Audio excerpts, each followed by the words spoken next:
Fala galera, tranquilo, beleza? Meu nome é Felipe Labrado e eu vou falar sobre o jogo entre São Paulo e Santos, jogo qual terminou empatado em 1-1 no Morumbi. Então vamos lá falar, né? Primeiro eu queria falar aqui sobre o que o resultado não é bom para o São Paulo. O São Paulo não sobe na tabela, não alavanca e cada vez a expectativa diminui de conseguir a Libertadores, apesar de abrir um G9, né, com o campeão da Copa do Brasil estando na parte de cima da tabela, o campeão da Libertadores sendo o Palmeiras ou Flamengo e o campeão da Sul-Americana sendo o Atlético Paranaense ou Red Bull Bragantino, né? Mas as expectativas só caem e parece que o São Paulo realmente vai brigar para não cair. E o empate é ruim por dois motivos. Primeiro, o São Paulo foi superior ao Santos e jogou melhor do que nas últimas partidas, tirando a partida contra o Atlético Goianiense, que o São Paulo foi bem, que inclusive é a única partida que o São Paulo venceu nos últimos 9 jogos, né? E se a gente for contar por Brasileirão, nos últimos 7 jogos, ela é a única vitória do São Paulo também, então não vem bem em questão de resultado também. E outro ponto que é bem ruim é que o Santos não vinha bem. Então era um jogo que o São Paulo tinha expectativa de ganhar, porque o Santos não vinha bem e é um concorrente direto ali na briga pelo rebaixamento, né?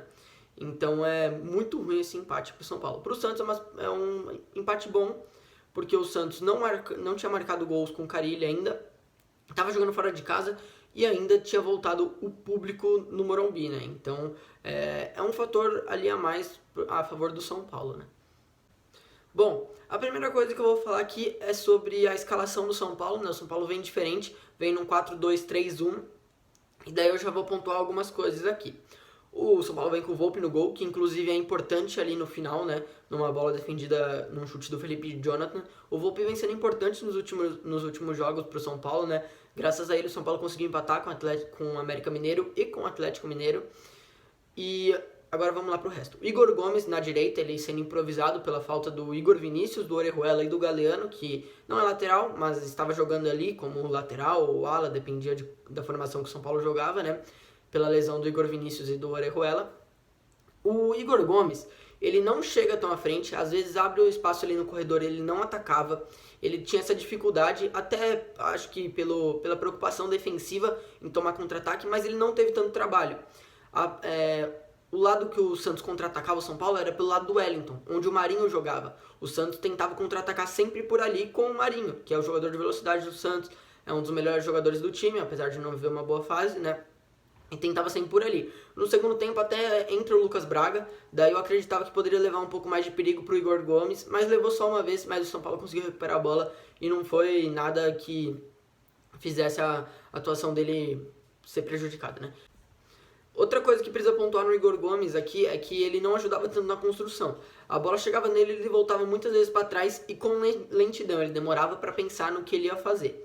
Ok, a dupla de zaga, Miranda e Léo, os dois foram bem, não foram tão exigidos também e foram bem. O Wellington na lateral esquerda foi muito bem, o Wellington conseguiu chegar à frente muitas vezes, cruzar, criar chances para o São Paulo. E ele foi melhor ainda quando o Sara entra, porque quando o Sara entra dá mais apoio a ele, o Marquinhos não estava ajudando tanto ali, o Marquinhos não estava bem. O Sara vai muito bem, ajuda ele ali a fazer as associações, né, a tabela para entrar, chegar lá no fundo. Tudo, e não sofreu tanto com o Marinho, com exceção do segundo tempo, né, quando ele acaba atacando mais e daí deixando mais uns espaços ali, ele inclusive toma um amarelo num contra-ataque que ele acaba matando, né, porque ele volta correndo muito rápido, ele teve que dar um pique muito forte. Daí à frente da defesa, Nestor, que foi bem também, e Luan, que também foi bem. Daí, mais pra frente, né, o Marquinhos pela esquerda, que não vai bem. O Marquinhos, ele parecia um pouco pesado, até por estar voltando de lesão, sai mais cedo com essa justificativa, tudo. Ele não consegue se associar tanto com o Wellington, né, ele tem um pouco mais de dificuldade do que quando entra o Sara, que entra muito bem fazendo isso. O Sara faz muito bem isso, se associar com um ala ou lateral ali. O problema é que muitas vezes o Reinaldo não toca, né, e daí eles têm essa convergência entre os dois, né.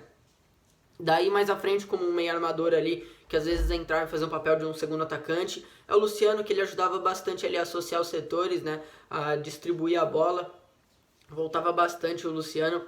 Daí pelo lado direito, o Rigoni muito participativo no jogo, muito participativo mesmo, conseguindo criar várias chances, faz uma jogada muito bonita, que com a bola quase entra até, que ele dá um chute, né, ele faz a jogada e finaliza, e quase faz o gol, que o São Paulo teria virado o jogo naquele momento. Mas agora o Caleri, né? O Caleri, o primeiro jogo dele como titular desde a volta dele, ele sai bastante da área, ganha bastante divididas, vou colocar aqui até divididas, e vou colocar aqui o mapa de calor dele, para mostrar que ele saiu bastante da área. Em alguns momentos era ruim, porque ele ficava sozinho, e ele não é aquele jogador driblador, o Caleri. Todo mundo sabe disso, ele tem qualidade, mas ele não é aquele jogador driblador para conseguir resolver no 1 contra 1, 2 contra 1. Então ele tinha essa dificuldade às vezes e a bola ficava ali com ele num canto que não tinha muito o que ele fazer, ele conseguia um lateral, que seja, né? E isso em alguns momentos ali, 2 momentos, também não foi uma coisa estratosférica assim, né? Um número gigantesco de vezes. Mas ele estava fora da área e daí não tinha para quem cruzar, porque ele era a referência do time, né? E o time tava chegando bastante pelos lados, foi por onde o São Paulo mais chegou, vou até colocar aqui, ó. O mapa de calor, os lados são um lugar que está mais escuro, então indica que o São Paulo ocupou mais as laterais do campo. E o Caleri não estava ali porque ele justamente tinha saído da área, né? Bom, e agora eu vou falar aqui do primeiro gol, do único gol do Santos no caso, né? E eu vou falar aqui, vou mostrar o vídeo depois, mas antes eu vou mostrar as imagens que eu preparei aqui. Bom, olha a primeira imagem aqui, o Sanches, a bola tá ali, ó, a bola aqui eu coloquei onde a bola tá, né? Marquei ali, o Sanches livre para receber a bola, não tem ninguém colado nele para atrapalhar que ele não consiga receber, não consiga dominar a bola, né? Daí vamos para a segunda imagem aqui, onde o Sanches domina e ajeita para finalizar sem ser pressionado. E também ninguém fecha o bate dele. Ele consegue fazer isso com liberdade. O Marquinhos, ele gira o corpo nesse momento. Ele gira para fechar a linha de passe pro lado.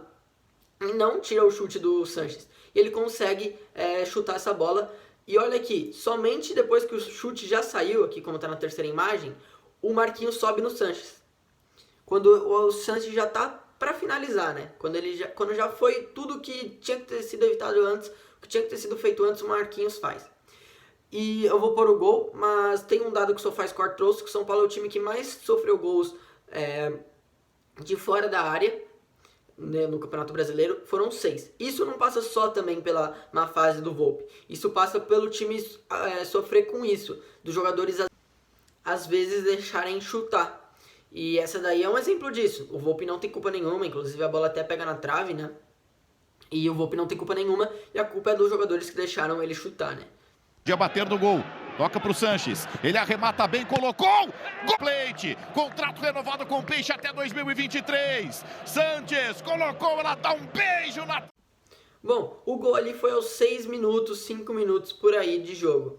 O resto do primeiro tempo, o São Paulo dominou o Santos, tanto que olha aqui a posse de bola e as finalizações. O São Paulo finalizou 8 vezes e o Santos 1. O Santos foi dominado pelo São Paulo, né? Tentava contra-atacar pelo lado direito, mas o São Paulo conseguia segurar bem isso. E o São Paulo tentava atacar muito pelas laterais e muito na individualidade, porque faltava a associação do Marquinhos com o Wellington e do Rigoni com o Igor Gomes, que muitas vezes abria-se o corredor quando o Marquinhos vai pro lado direito ali, que ele faz uma troca com o Rigoni num momento. O Marquinhos vai pro meio e abre um espaço no corredor. O Igor Gomes poderia ter feito a ultrapassagem para chegar cruzando pro Caleri, que é o cabeceador, que tem uma característica de cabecear. Mas isso não acontece, isso daí é uma coisa que gera essa dificuldade que o São Paulo tinha em conseguir ter grandes chances, né? Conseguir ter as chances reais de gol. Inclusive tem uma chance que o Caleri acaba perdendo, mas é que é totalmente na individualidade do Rigoni, né? Então foi muito na individualidade que o São Paulo conseguiu nesse primeiro tempo criar chance e essas coisas do tipo, né? Finalizar tudo. E a entrada do Sara é importante até por isso, né? Porque o Sara ajuda muito o Wellington a conseguir chegar e cruzar a bola e gerar essas chances, né? Inclusive, numa jogada que o Wellington faz pela linha de fundo ali, sai um chute do Igor Gomes que o jogador do Santos desvia, a bola não entra e teria sido um golaço até, né? Foi a participação do Igor Gomes ofensivamente foi esse chute, porque ele não participou muito no resto. Então essa foi a grande participação ofensiva do Igor Gomes e foi uma jogada ali do Wellington pela esquerda muito. Outra coisa que eu gostaria de acrescentar aqui é que às vezes o São Paulo demora muito para tocar a bola. E quando você toca a bola rápida, você faz com que seu adversário se mova. E gera espaço isso. Gera espaço para você encontrar passes entre as linhas deles e achar buracos, né? desse modo. Então o São Paulo acabava prendendo muito a bola e ficou fazendo que o Santos conseguisse se organizar e não ceder esses espaços para o São Paulo em alguns momentos, né? Então é importante que você toque a bola rápido. Inclusive, o Abel, o técnico do Palmeiras, né, num jogo contra o Chapecoense, que o Palmeiras estava com um pouco de dificuldade ali no momento, ele fala mais rápido, para tocar a bola mais rápido, né?